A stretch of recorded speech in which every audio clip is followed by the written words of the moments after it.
Good afternoon, and it's Antonio here for Four Real Facts. Today we are going to be touching base on some great ufologists. I don't even want to call them ufologists because they're just so intellectual and on the ball with all their reporting that it's absolutely phenomenal. Speaking of Richard Dolan, Dr. Stephen Greer, Michael Schratt, the list can go on. I truly enjoy Joe Rogan's podcasts and how fluently he goes through all the UFO information and characters he has on his shows.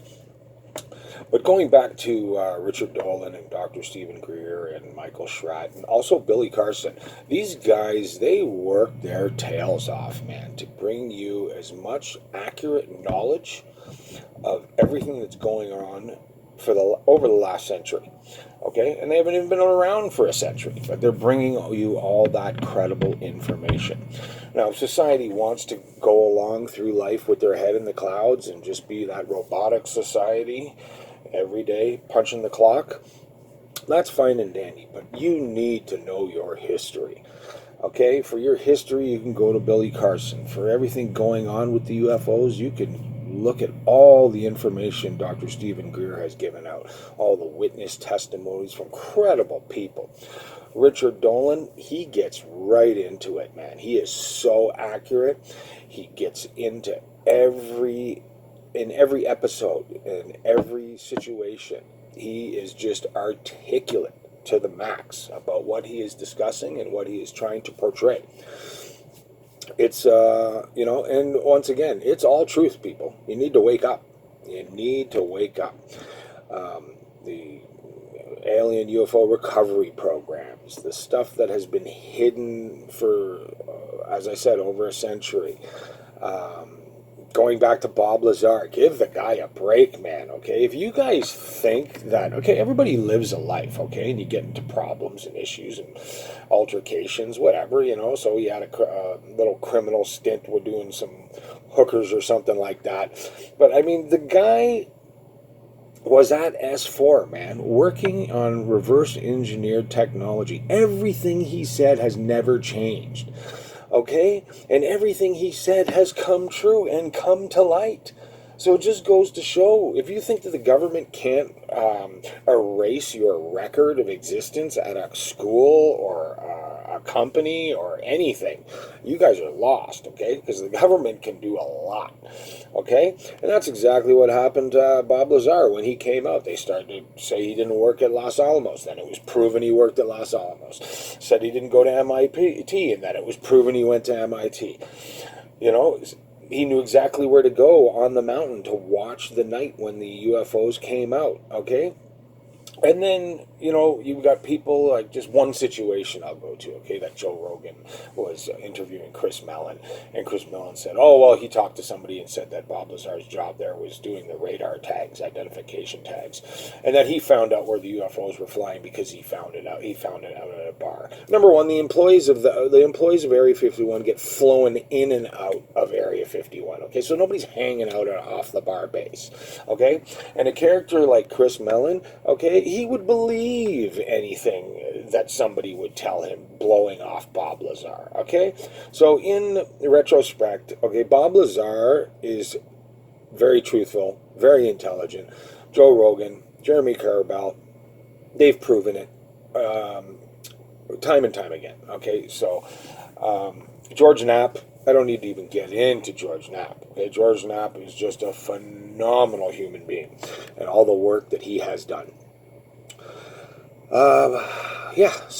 Just touching base on all, because it gets dull, there's the quiet before the storm, how we had all these hearings and stuff like that. Well, don't think that it's just dead in the water.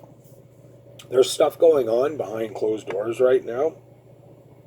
People investigating things, people going over stuff, okay, so, but if you need to keep up to date on stuff, I recommend that you can touch base with me. You can listen to Richard Dolan's show, Dr. Stephen Greer stuff, Billy Carson. Billy Carson's fascinating because he does give a retrospect as to how we came evolved, man, okay, because human beings just didn't, procreate from Neanderthals, okay? Big mistake, okay? All right? It's proven in scriptures and antiquity, okay, that beings came here and doctored the Homo sapien Neanderthals that were on this planet. They messed around with the DNA and made human beings, and we carried on from there.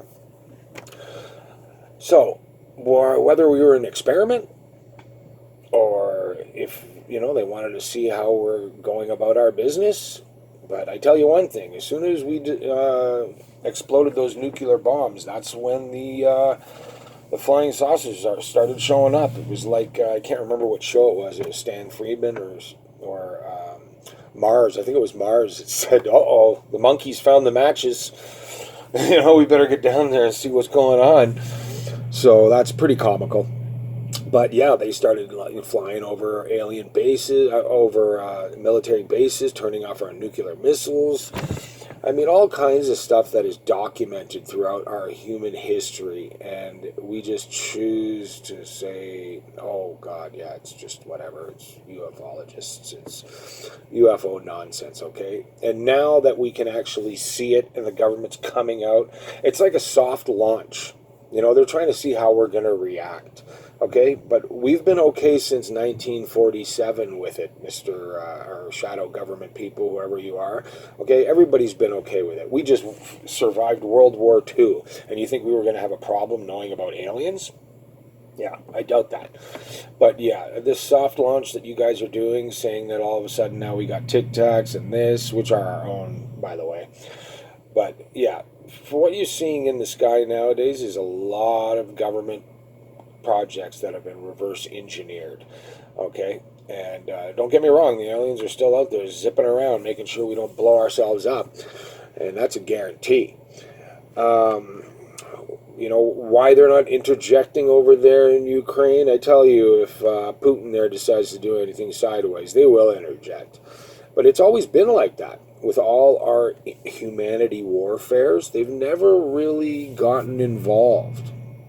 But I can tell you one thing, if there was a situation where the planet was at risk, because they need this planet also, they would interject, and interject fast. So, yeah, I just wanted to touch base back this week on the quietness of all the UFO controversy. And actually, I'm not even calling it controversy anymore. It's absolute truth. It's truth. But I just wanted to give a heads up, a shout out to everybody involved in bringing this disclosure to light.